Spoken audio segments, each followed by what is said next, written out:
right, so hopefully you just finished up reading or watching the read aloud of the story, The Cat and the Bird. And today we're using that story for inspiration. Now this story was actually inspired by an artist named Paul Klee, who created many, many artworks. One of the artworks that inspired the characters in this story is The Cat and the Bird, which is a painting by Paul Klee. And you can see here, we're looking at the cat's head, and then the bird is right up here to sort of show that he's thinking about the bird. The other types of artwork that Paul Klee created that inspired this story were things like this painting called The Castle and the Sun. And you can see in this painting there are many, many shapes. And if you look at the cover of the book, there are also many of those same shapes. So the background of the setting of the story is inspired more by this type of painting by Paul Klee. And when you look at this painting, there are many, many different shapes. There is a circle. There is also a semicircle, which kind of looks like an arch. There are triangles throughout this painting. And there's some triangles up there as well. There's also squares. Some are large, some are tiny. You can also find trapezoid shapes in here as well, and then lots and lots of rectangles. So, some are larger rectangles, some are very, very, very small. So lots of different shapes to make this castle. Now, when we make our artwork today, we are going to be using things that we can find around the house in different shapes. And then we're going to trace those shapes on our paper to build our own castle for the cat, somewhere he could go to visit now that he's free. So when you're looking around your house for shapes, you want to try and look for some of those shapes I just mentioned. I was able to find some squares. So I have a block here, a Post-it pad, a Lego, a Duplo. I think that one's a Duplo. I also was able to find some rectangles. So again, if you have like a Lego set or a Duplo set, those are great for shapes. This is also a game piece that I found that makes a nice rectangle. This one's also a rectangle. I found a circle. This is actually a magnet that I found that makes a nice circle that I could use. This is a puzzle piece that is a triangle shape. I do have some pattern blocks at home, so I was able to find a trapezoid pattern piece. And if you can't find a shape at home somewhere in your house, you can always cut one out as a stencil as well. That's totally fine. You just probably want to use a piece of cardboard to cut it out. And then I did find with these foam blocks I have this kind of arch shape that I might use too. So those are the shape pieces I'm going to be tracing. And then you want to do this with a pencil because you don't want to get stuff on the things that you're tracing. So if you use a marker, it might mess up the sides of stuff. All right, so when we get started and we're building our castle, the first thing we want to do is use different shapes here at the bottom to build the bottom of the castle first.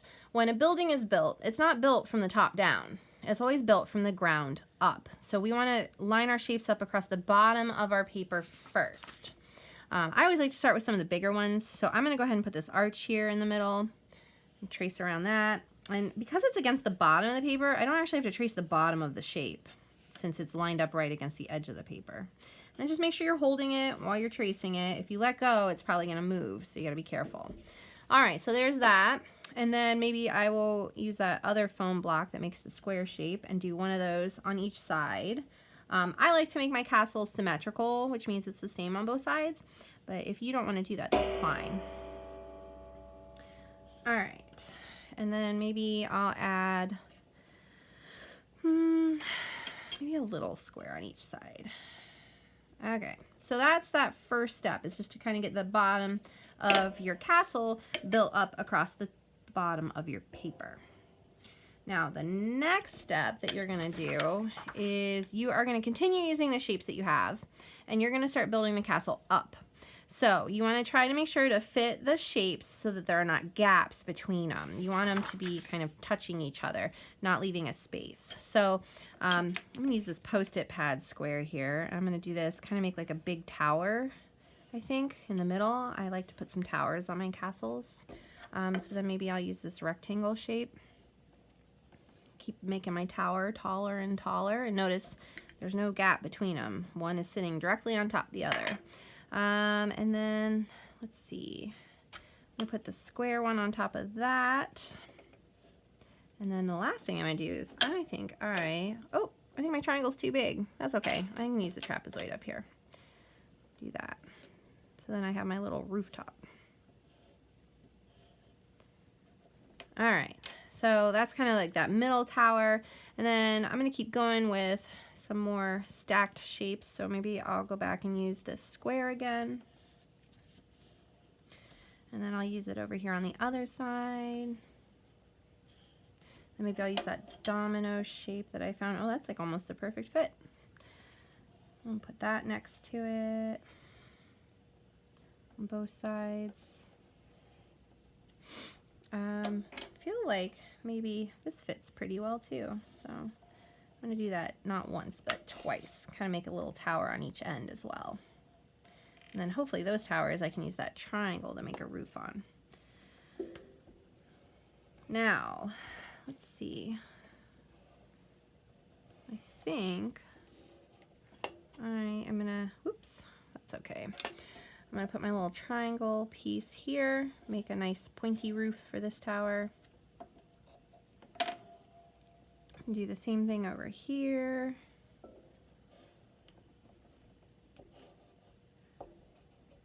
All right, and then I think I'm going to do it here as well. Now, once you have finished building your castle, the third part is that you're actually going to divide some of the bigger shapes into smaller shapes. So you could draw lines or stripes across a rectangle, and then it makes little rectangles inside. You could also do stripes both directions in a rectangle and get little tiny squares inside of it. You could divide a square in half and it'll make 2 rectangles. You could divide a square both directions and then you get 4 little squares in the big square. Or you could go from corner to corner, and when you do that, you actually get triangles. So if you only do it once, you get 2 triangles. If you do it twice, you get 4 triangles. And if you divide a triangle in half and you go from the corner to the opposite side, you end up getting 2 triangles instead of just the 1. And the other thing you can do is you can add a sun if you would like to. So I'm going to use that circle piece now. I'm going to put my sun up over here. All right, and then if you want to use like something with a flat edge so you get really nice straight lines, you could use one of your pieces again just to trace along the edge of it. Or you could also get a ruler out. If you have a ruler at home, you could use a ruler to make some straight lines. Or you can just try your best. So I'm going to make this into little squares here and here. I'm going to divide these triangles in half on each side. I am going to make some skinny stripes going across. So now I have really skinny rectangles inside that big one. And I'm going to do a line down the middle of my semicircle because that kind of looks like doors. And then I'm going to go and divide these squares up from corner to corner. All right, now after you have done that, the next step is that we're going to add the cat and the bird. So when we draw these things, you can put them anywhere you want. The cat could be in the castle, it could be on top of the castle, but you do want to pick a place where you have a big enough space to draw the cat because you're mostly drawing the cat's head. So I think I am going to put the cat up here in the tower. So when I start drawing my cat, I'm actually drawing sort of these 2 bumps, and that's going to be for the top of the cat's eyes. So bump, bump. And then I'm going to finish those with upside down bumps. So bump, bump. I'm using almost like a letter W for the bottom of the cat's face.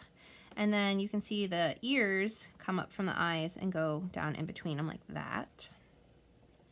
There is the sort of nose space like that. And then there's almost like a heart-shaped nose down there, and then a little chin. And the eyes are like 3 lines, cat eyes. And then the last part is the shoulder part of the cat and the whiskers. So there's my cat. And then the bird, again, you can put it anywhere in the picture you want. The bird could be flying in the sky, or the bird could be in the castle as well. That's up to you. I think I'm going to put my bird over here. So to make the bird, I'm actually going to make the wing first, which is a loop. The body goes around the wing. And then you can see a little bit of the other wing poking out on the other side. The tail. And the beak, which is a triangle shape. And then the eye. Once I have my cat and my bird in my picture, the last part is to use my 3-star coloring and color it in. And when you looked at this Castle and Sun artwork by Paul Klee, I want you to notice there are lots and lots of colors in here. And most of the time, the colors are not right next to each other. So for example, notice these greens aren't here and here, because then it wouldn't look like 2 separate shapes. The colors are kind of spread out throughout the picture. So when you are coloring, you want to try your best to stay inside the lines and color the whole space. I'm going to use crayons for this, but you can color with whatever you have at home. When you color with a crayon or a marker or a colored pencil, a lot of times what I do first to make sure I stay inside the lines is I color the edge of the space. And that helps me stay inside the lines. And then this would probably not be 3-star coloring because I didn't really fill in the whole space. There's some white spaces left there. So I have to go back over it a little bit better than that, I think, to do the 3-star coloring, because you really don't want to see the white spaces showing when you're doing 3-star coloring. And I can use this color again, but what I don't want to do is I don't want to use it right next to it. Okay, so if that shape's already colored that way, then I think I could come over here and color this. I go up there and color the roof. I could come down here and color a triangle, just as long as it's not touching. I could even just color this square, and that would be fine, because it's not touching that space. So again, edges first. Just kind of go around them. And then don't go too fast, because if you do, you won't stay inside the lines. You just want to go nice and slow. Make sure you get rid of all the white spaces. And just keep going until your entire picture is colored like the one you see here in the example. Have fun!